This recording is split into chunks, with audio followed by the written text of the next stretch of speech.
Have you ever come across an idea that's so simple yet so profound, it can literally change the way you see everything? Well, today, we're diving into one of those. It comes from the Tao Te Ching, a text that's about 2,500 years old, and trust me, it's a real mind-bender. Let's get into it. So here it is, straight from chapter 2. Just let that sink in for a second. When everyone knows beauty as beauty, ugliness appears. Doesn't that sound completely backward? I mean, how on earth could recognizing something good actually create something bad? Well, that's the exact paradox we're going to unpack. Okay, so the first way to wrap your head around this is to think about how we even create concepts in the first place.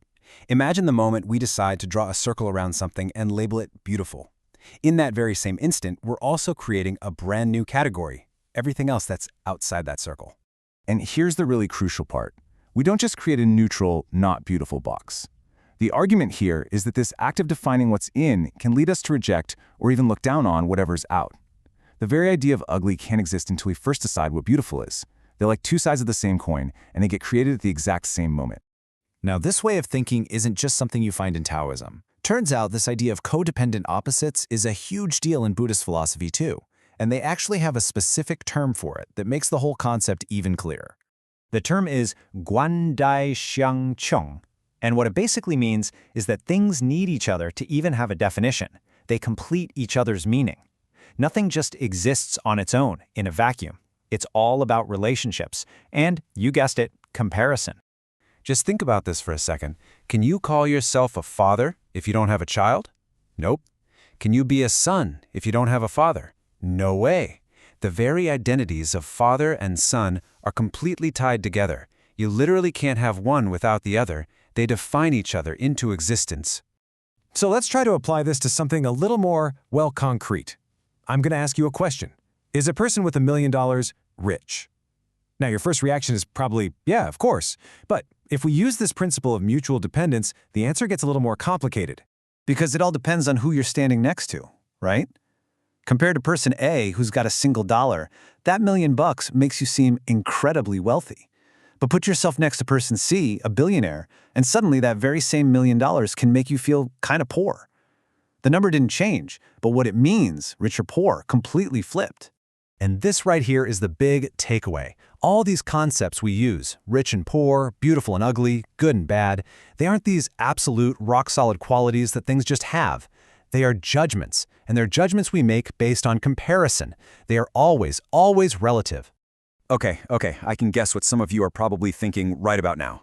This is all pretty interesting philosophical stuff, but so what? What's the point? How does this actually affect my life?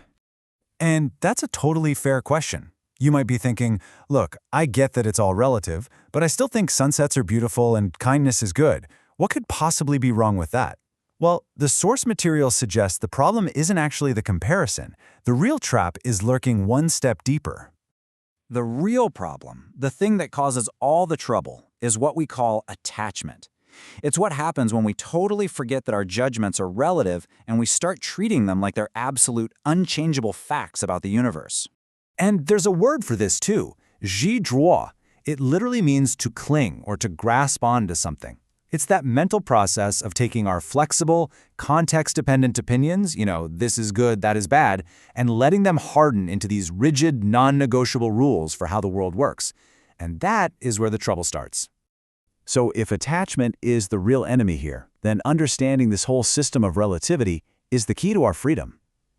It gives us the tools we need to actually see our own minds at work and to stop letting these hardened judgments run the show.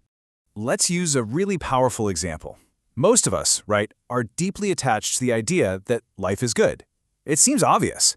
But because of that, we automatically define its opposite, death, as bad, something to be fought, feared, and avoided at all costs. And this isn't just philosophy. This has huge emotional consequences. Because we're so attached to life as the ultimate good, we can never really accept death as its natural, necessary partner.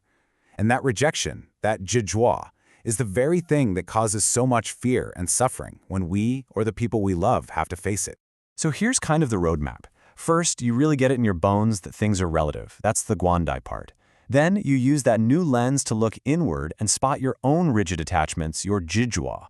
The whole point isn't to stop liking things, it's to break free from the unconscious biases that make us suffer.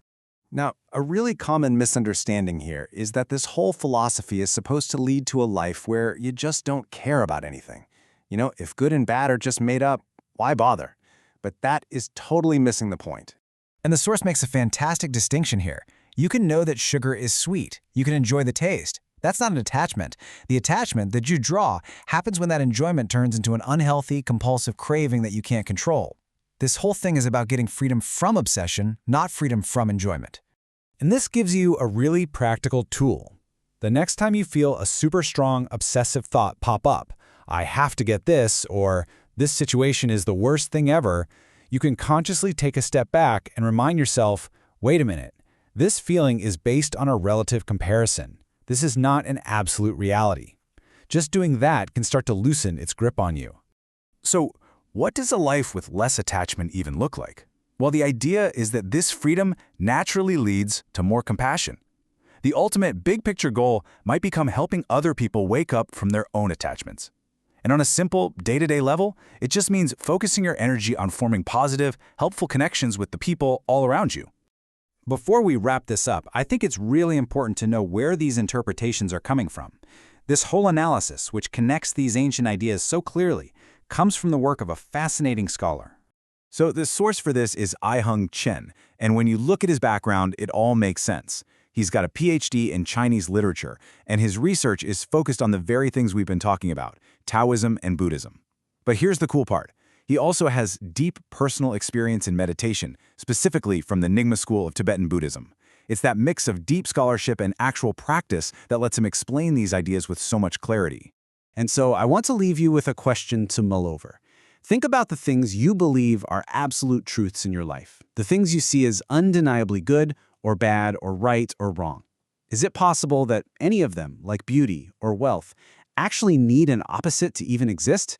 And what might change for you if you started to see them not as fixed realities, but as just one side of a much, much bigger picture?